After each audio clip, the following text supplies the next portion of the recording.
Hello students, हम लोग why do we fall ill chapter पढ़ रहे हैं और इसमें हमने डिसीजेस के बहुत सारे फैक्टर्स जान लिए हैं, बहुत सारी डिफरेंट टाइप्स ऑफ डिसीजेस जान ली हैं। तो चलिए आज की क्लास में हम क्या पढ़ने जा रहे हैं, सुनिएगा ध्यान से। आज की क्लास में हम पढ़ने जा रहे हैं infectious diseases and their modes of transmission. Is it okay? तो हम क्या पढ़ने जा रहे हैं? हम पढ़ने जा रहे हैं अबाउट द इन्फेक्शियस डिसीजेस। तो इन्फेक्शियस डिसीजेस का मतलब क्या होता है, मतलब समझे पहले तो।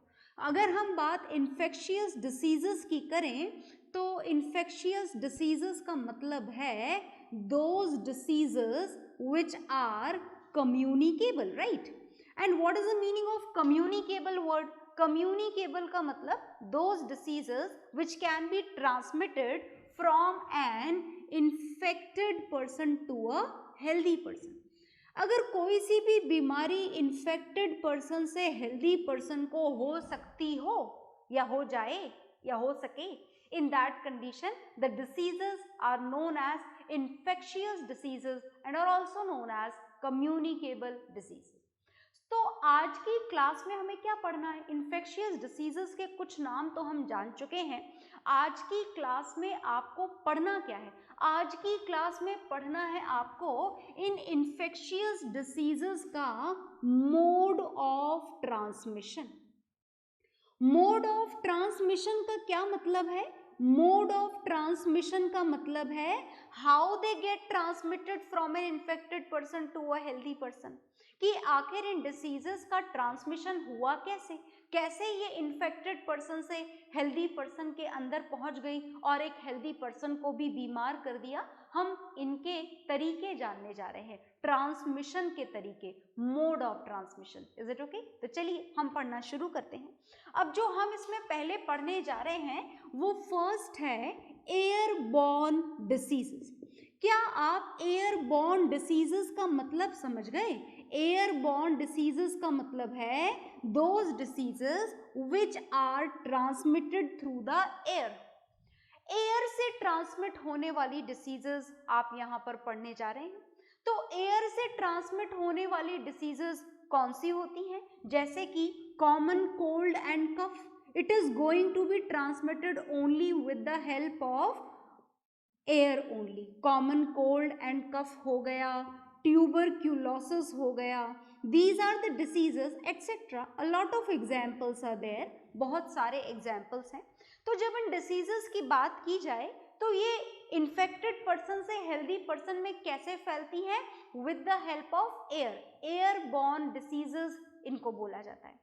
तो अब ये डिसीजेस एयर से कैसे फैलती हैं, इसका कारण हमको जानना है, किस तरीके से फैलती हैं। देखो, फैलती ऐसे हैं कि कोई भी ह्यूमन बीइंग है, इज इट ओके? ये ह्यूमन बीइंग आपने यहाँ पर बना दिया। अब ये जो ह्यूमन बीइंग है, कॉमन कोल्ड एंड कफ है या ट्यूबरक्यूलोसिस है, और इस दौरान अगर ये कफिंग कर रहा है, स्नीजिंग कर रहा है, इज इट ओके? कफिंग के थ्रू, स्नीजिंग के थ्रू क्या होता है, ये जो इसके मुंह से ड्रॉपलेट्स हैं, ये ड्रॉपलेट्स बाहर आ जाया करती हैं। और जब वो ड्रॉपलेट आती है ना, आप छींकते हो, खांसते हो, तो आपके मुंह से ड्रॉपलेट आती हैं। और वो जो ड्रॉपलेट हैं, मानो कि आप उसी के एक पर्टिकुलर रेंज में हो, उसी एरिया के आसपास में हो, उस खांसने छींकने वाले पर्सन के आसपास वाले एरिया के अंदर अगर आप हो, तो जो ड्रॉपलेट उसके मुंह से, नोज से बाहर आई हैं, हो सकता है कि आप उन ड्रॉपलेट्स को इनहेल करो और उस इनहेलेशन के थ्रू जो वायरस उसकी बॉडी में थे वो आपके अंदर एंटर हो जाएं और आपको भी बीमार कर दें। तो ऐसी डिसीजेस को बोला जाता है airborne diseases. Is it okay? अब इन एयरबॉर्न डिसीजेस के बाद में जो हमको नेक्स्ट डिसीजेस पढ़नी है, नेक्स्ट डिसीजेस हम पढ़ने जा रहे हैं, नेक्स्ट डिसीजेस का मोड ऑफ ट्रांसमिशन आप पढ़ने जा रहे हैं। और जो नेक्स्ट डिसीज का मोड ऑफ ट्रांसमिशन है वो है वाटर बॉर्न डिसीजेस। अब ये वाटर बॉर्न डिसीजेस कौन सी होती हैं? वाटर बॉर्न डिसीजेस का मतलब the diseases which are transmitted through the contaminated water. Contaminated water का मतलब क्या हुआ, जैसे सुनिएगा ध्यान से, जैसे पहले हम यहाँ पर डिसीज का नाम लिख देते हैं, जैसे cholera is one of them which is a disease which is going to be transmitted through the contaminated water. अब कॉन्टामिनेटेड वाटर का यहाँ पर क्या मतलब है, कॉन्टामिनेटेड वाटर का मतलब समझें आप, यहाँ पर मतलब ये है कि जैसे कि इन्फेक्टेड पर्सन है, the person who is infected with this disease, the name is here in front of you, this is cholera. तो अगर बात इन्फेक्टेड पर्सन की जाए, मानिए कि इन्फेक्टेड पर्सन ने पानी के अंदर किसी रिवर में, जैसा कि हमारे इंडिया में प्रचलन है, तो स्टूल पास कर दिए, अगर इन दैट कंडीशन, तो स्टूल के थ्रू जो कॉलेरा के जर्म्स थे, जो कॉलेरा के बैक्टीरियाज थे, वो कहाँ पर एंटर हो जाते हैं, वो एंटर हो जाते हैं वाटर में। और अगर इस वाटर को बिना किसी प्योरिफिकेशन के, जैसा कि हमारे इंडिया में बोला जाता है कि फ्लोइंग वाटर है, रिवर वाटर है, so it is very pure and all, so in that particular condition, if that contaminated water which is having the stools of the person who is having this cholera disease, is it okay, in that condition if anybody drinks that water, in that condition the bacteria of cholera diseases will be passes into the body of the healthy person, and in this way the disease cholera is also going to pass। आ गई बात समझ में? तो ये है water borne diseases, और इस तरीके से इन्फेक्टेड पर्सन से कहाँ पर डिसीज ट्रांसमिट हो जाएगी, इन अ हेल्दी बॉडी। आ गई इतनी बात आपको समझ में? तो चलिए हम नेक्स्ट देखने जा रहे हैं, और next type of mode of transmission जो आप जानने जा रहे हैं, दिस इज फॉर्माइट बॉर्न डिसीजेस। कौन सी डिसीजेस आप जानने जा रहे हैं? आप जानने जा रहे हैं fomite borne diseases. Now what they are, fomite borne diseases क्या होती हैं?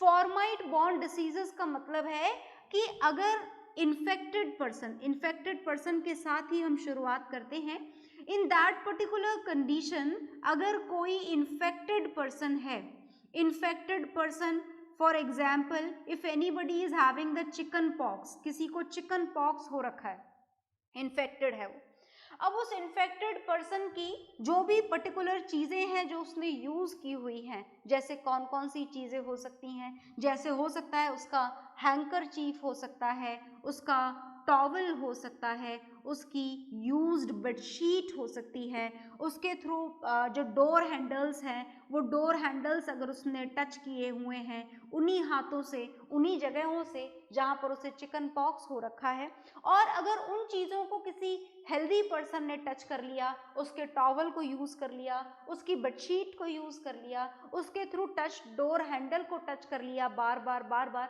in that particular condition the healthy person may also get infected. So these diseases are called as the formite borne diseases. तो पहले आप ये तीन note down करिए, these are the three mode of transmission, फिर हम कुछ और भी जानेंगे, पर पहले आप इसे नोट डाउन कर लीजिए। हाँ जी, तो आई होप आपने नोट डाउन कर लिया होगा। तो आपने ये 3 मोड्स ऑफ ट्रांसमिशन यहाँ पर पढ़ लिए हैं, और अब आप आगे क्या पढ़ने जा रहे हैं देखिएगा ध्यान से। इन 3 मोड ऑफ ट्रांसमिशन के बाद में हम और मोड ऑफ ट्रांसमिशन भी देखेंगे, और जो मोड ऑफ ट्रांसमिशन है वो कौन कौन से हैं, किस किस तरीके से फैलती हैं और डिसीजेस। नेक्स्ट हम लोग रीजंस जानने जा रहे हैं। These are the diseases, these are the reasons, these are the mode of transmission. So look here, we are going to know the 4th mode of transmission, and 4th mode of transmission is the direct contact. Direct contact का मतलब क्या होता है? Direct contact का मतलब sexual contact can be comes in this category of direct contact, and the diseases for example syphilis disease, is it okay, AIDS disease, and many more, so many examples are there. These are the diseases which spread through the sexual contact of an infected person to a healthy body, is it okay? तो इसीलिए इन diseases को, ये जो नाम आपके सामने लिखे गए हैं, इन डिसीजेस को बोला जाता है सेक्सुअली ट्रांसमिटेड डिसीजेस। और ये जो सेक्सुअली ट्रांसमिटेड डिसीजेस हैं, इनको शॉर्ट में बोला जाता है, सेक्सुअली ट्रांसमिटेड डिसीजेस को शॉर्ट में बोला जाता है STDs। क्या बोला जाता है इनको? STDs। जो नेक्स्ट मोड ऑफ ट्रांसमिशन है, देखिएगा ध्यान से, नेक्स्ट मोड ऑफ ट्रांसमिशन लिखने से पहले मैं इसे रफ कर देती हूँ as we need some space to explain this fifth type of mode of transmission. तो ये जो fifth type of mode of transmission है, देखिएगा, बहुत ध्यान से समझने की कोशिश करिएगा कि हम ये जो फिफ्थ मोड ऑफ ट्रांसमिशन पढ़ने जा रहे हैं, ये कौन सा मोड ऑफ ट्रांसमिशन है। This fifth mode of transmission is known as vector borne diseases. ये जो वेक्टर बॉर्न डिसीजेस होती हैं, ये कौन सी होती हैं? यहाँ पर वेक्टर क्या होता है, सुनिएगा ध्यान से, वेक्टर बॉर्न डिसीजेस आप पढ़ने जा रहे हैं। अगर कोई सा भी एनिमल, कोई सा भी ऑर्गेनिज्म, बहुत ध्यान से देखिएगा, कोई सा भी एनिमल, कोई सा भी ऑर्गेनिज्म अगर किसी भी डिसीज कॉजिंग जर्म को ट्रांसमिट करे, डिसीज कॉजिंग जर्म को, जिसको आप शॉर्ट में क्या बोलते हैं, जिसको आप शॉर्ट में बोलते हैं पैथोजेंस। क्या बोलते हैं आप शॉर्ट में? पैथोजेंस। तो अगर कोई सा भी एनिमल, छोटा भी हो सकता है, बड़ा भी हो सकता है, एक मच्छर भी हो सकता है, आ गई ना बात समझ में। तो अगर कोई सा भी एनिमल, कोई सा भी ऑर्गेनिज्म अगर किसी डिसीज कॉजिंग जर्म को, बैक्टीरिया को, वायरस को किसी एक जगह से लेकर जाकर के किसी हेल्दी बॉडी में ट्रांसमिट कर दे, in that particular condition those diseases are known as vector borne diseases। क्या बोला जाता है ऐसी डिसीजेस को? ऐसी डिसीजेस को बोला जाता है vector borne diseases. And the example of vector borne diseases are, example मैं यहाँ पर लिखने जा रही हूँ, the diseases which are there in the human body due to a particular vector. The example is malaria, another example is dengue and many more। बहुत सारे example होते हैं। डिसीजेस की लिस्ट तो बहुत लंबी चौड़ी है, हम तो यहाँ पर कुछ ही एग्जाम्पल्स देख रहे हैं। तो अगर बात मलेरिया की जाए तो उस मलेरिया के बारे में जरा ध्यान से सुनिएगा, क्योंकि इसके ऊपर हमारे एग्जाम्स में क्वेश्चंस बहुत पूछे जाते हैं। तो मैं आपको इस मलेरिया के बारे में थोड़ा ज़्यादा बताने जा रही हूँ, सुनिएगा ध्यान से। ये जो मलेरिया है, ये मलेरिया एक प्रोटोजोन के कारण होता है, जिसका नाम आपको पता है, उसका नाम होता है plasmodium. We are talking about the malaria disease, हम मलेरिया के बारे में जान रहे हैं। तो जो डिसीज कॉजिंग पैथोजन यहाँ पर जो है, जो disease causing germ which is responsible for this malaria is Plasmodium. पर प्लाज्मोडियम खुद उड़ के नहीं आता आपके पास में, प्लाज्मोडियम को कैरी करने के लिए मच्छर चाहिए होता है, मॉस्किटो चाहिए होता है, और वो भी बिल्कुल एक पर्टिकुलर टाइप का। पर्टिकुलर टाइप का क्यों? Female anopheles mosquito. अब देखो जी कितनी भयंकर वैरायटी है ये। एक तो एनोफिलीज मॉस्किटो होना चाहिए और वो भी फीमेल वाला। अब आप ये पूछ रहे होगे या सोच रहे होगे कि आखिर ये फीमेल ही क्यों? मेल एनोफिलीज मॉस्किटो नहीं कर सकता क्या मलेरिया को कैरी? प्लाज्मोडियम को कैरी नहीं कर सकता। कर क्यों नहीं सकता? कारण ये है कि फीमेल जो होती है, जो फीमेल एनोफिलीज मॉस्किटो हैं, as the female plays a very important role in the process of reproduction. So when the process of reproduction is going to be done in their body, they need more nutritious food. किसको ज्यादा nutritious food चाहिए? Females को ज्यादा nutritious food चाहिए। Females anopheles mosquito को ज्यादा nutritious food चाहिए। कब चाहिए ज्यादा nutritious food? At the time of reproduction, reproduction के टाइम पर। And for that nourishment, for that nutritious food, they are going to suck the human blood. ये किसको सक करने के लिए आते हैं? ह्यूमन ब्लड को। तो कारण समझ गए ना कि ह्यूमन ब्लड को ये फीमेल एनोफिलीज मॉस्किटो सक करने क्यों आते हैं? Because they want some nourishment for the process of reproduction, and at that time when they suck the blood from the human one, they transfer this plasmodium which is going to be carried by them। जो इन्होंने carry करा था, ये अपने साथ में इस Plasmodium protozoan को भी आपकी बॉडी में ट्रांसफर कर देते हैं, मलेरिया कॉजिंग ऑर्गेनिज्म को। और जब मलेरिया आपको होता है तो मलेरिया एंटर कहाँ हुआ? मलेरिया एंटर हुआ आपके ब्लड से, होता तो ब्लड से एंटर है, पर सीधे जाकर के ये मलेरिया जहां पर अटैक करता है वो होती है आपकी लिवर सेल्स, और लिवर सेल्स के बाद में जो नंबर आता है इसके अटैक करने का वो होती है आपकी RBCs, मतलब red blood cells. Is it okay? So these are the female Anopheles mosquito, and this is the way by which they carry this Plasmodium, a pathogen, a disease causing organism, from their breeding places in the human body. And this is malaria, in which you feel the fever and a lot of many more symptoms are there. We are not discussing here the symptoms of malaria, but then also we have done a lot about the malaria. Is it okay? Now we are going to talk about the dengue. ये जो dengue होता है ना, dengue, this is also a vector borne diseases, ये भी एक मच्छर के काटने से होता है आपको. And the mosquito which is responsible for this dengue fever is Aedes. नाम आपने बहुत सुना होगा, this is very common. Is it okay? So these diseases are known as vector borne diseases, जहां पर ऑर्गेनिज्म डिसीज कॉजिंग कोई और है और आपकी बॉडी तक उसे पहुंचाने वाला कोई और है, तो उनको बोला जाता है वेक्टर बॉर्न डिसीजेस. तो ये जितने भी नाम आपके सामने लिखे हुए हैं आप इनको नोट डाउन कर लीजिए, फिर हम इसके बारे में थोड़ा और पढ़ेंगे. ओके? हाँ जी, तो आपने डिसीजेस के कारण पढ़ लिए. अब देखो, डिसीजेस के कारण तो पढ़ लिए, अब डिसीज आपको हो ही जाएगी तो क्या करना पड़ेगा? डॉक्टर के पास जाना पड़ेगा, है ना? तो चले जाएंगे डॉक्टर के पास, पर डॉक्टर के पास जाएं और दवाई खाएं, उससे बेहतर ये नहीं है कि हम इन डिसीजेस से बच ही लें. बिल्कुल, वो ज़्यादा बेहतर है. तो हम पढ़ने जा रहे हैं कि what are the preventions that should be taken to prevent all these diseases. Is it okay? तो हम इन सारी डिसीजेस से बचने के तरीके देखेंगे. ओके, तो बचने के तरीके हम लोग यहाँ पर देखने जा रहे हैं. देखिएगा, बहुत ध्यान से सुनिएगा कि बचने के तरीके हमको क्या देखने हैं. प्रिवेंशन फ्रॉम द डिसीजेस, कैसे बचा जाए डिसीजेस से. Is it okay? और क्यों जरूरी है बचना? Because this is a very important say that prevention is better than cure. भाई बहुत अच्छा काम है कि आप बच लो बीमारियों से, है ना, बजाय उसके कि पहले बीमार हो और फिर सही हो. क्यों भाई, ऐसा क्यों? बीमार होकर सही भी हो जाएंगे तो भी क्या बुरा हो जाएगा?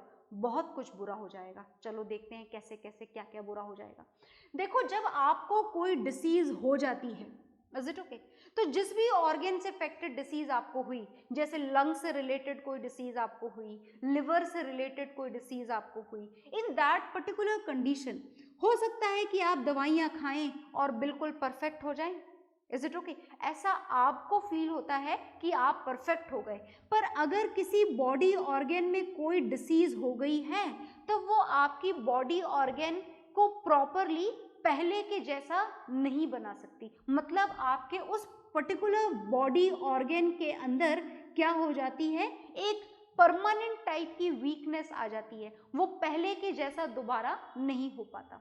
दूसरी प्रॉब्लम ये है कि किसी भी बॉडी को कोई डिसीज हुई तो दैट मीन्स आपको पर्टिकुलर लीव लेनी पड़ेगी, लीव्स लेनी पड़ेंगी, आपको छुट्टियां लेनी पड़ेंगी, है ना. आप स्टूडेंट हैं तो आपको आपकी पढ़ाई से छुट्टी लेनी पड़ेगी. आपके पेरेंट्स हैं, जॉब कर रहे हैं तो उनको उनकी जॉब से छुट्टी लेनी पड़ेगी. Is it okay? और ये जो लीव्स होती हैं ये आपके इकोनॉमिकल स्टेटस, फिनेंशियल स्टेटस पे कई बार थोड़ा असर डालती हैं और कई बार बहुत ज़्यादा बुरा असर डालती हैं. तो मतलब बात यह है finally that prevention is better than cure. Is it okay? मतलब बचना ही ज्यादा बेहतर है, क्योर के कंपैरेटिवली बचना ज्यादा बेहतर है. तो ये बात तो हमको समझ में आ गई that prevention is better than cure. तो अब हम जानेंगे कि आखिर बीमारियों से फिर बचे कैसे. तो चलिए बचने के तरीके जानते हैं.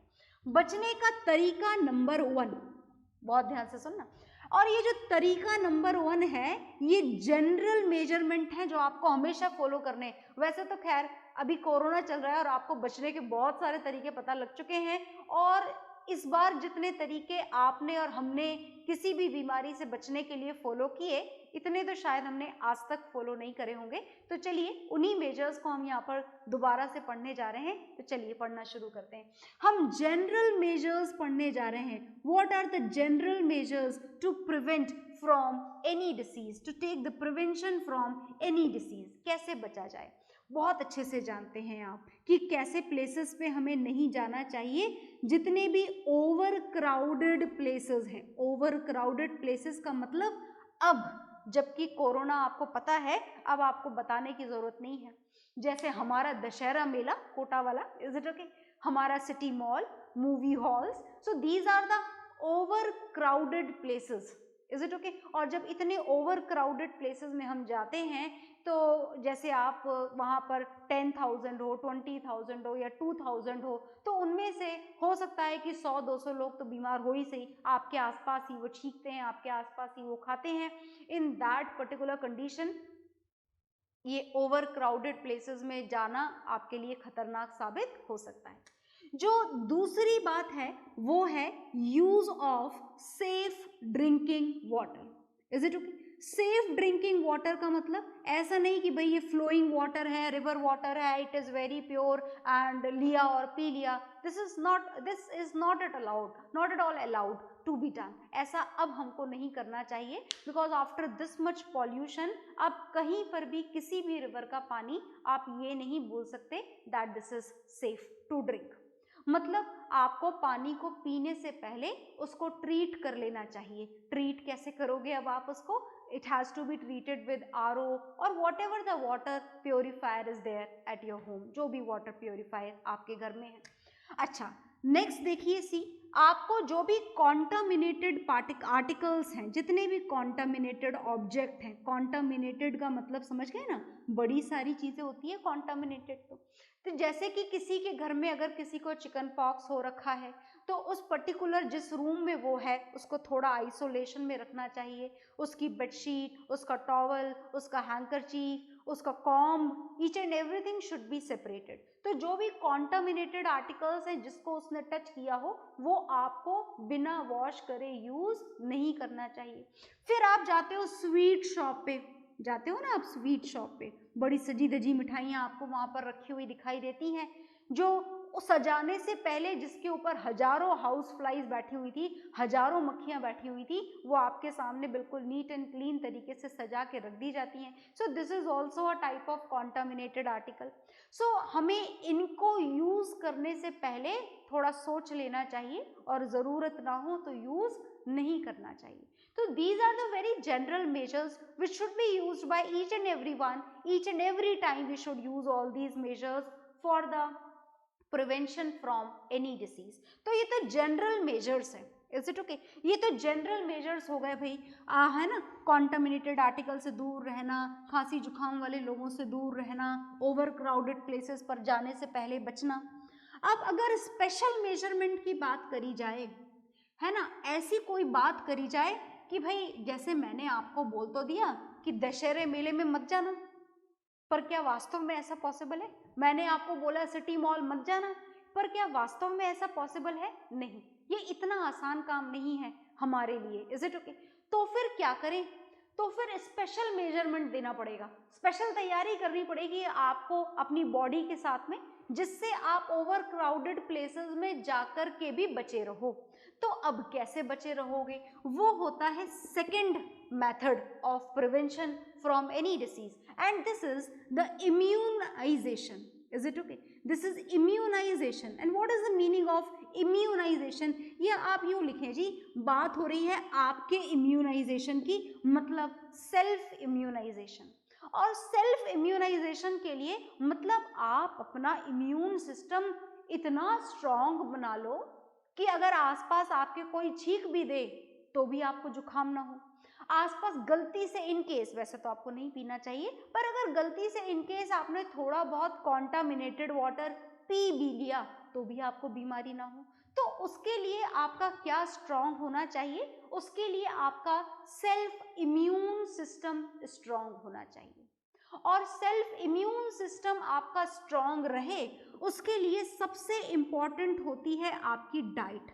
A balanced diet should be taken, which is having the equal proportion of all the vitamins, all the minerals, each and every type of protein, carbohydrate, everything should be there. If it is there in your food, then definitely your immune will be strong and you will be able to fight with all these disease causing organisms, even if you are in front of them. Is it okay?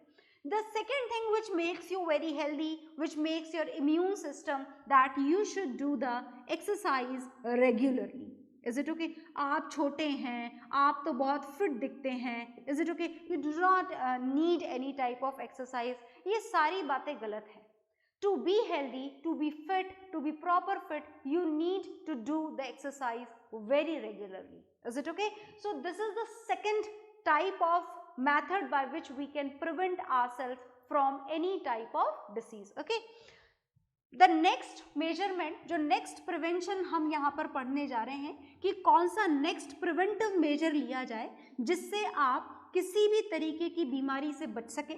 हालांकि ऐसा सारी diseases के लिए तो possible नहीं है, but it is possible for some of them, and this is vaccination. Is it okay? बहुत ही कॉमनली यूज होने वाली टर्म है ये वैक्सीनेशन.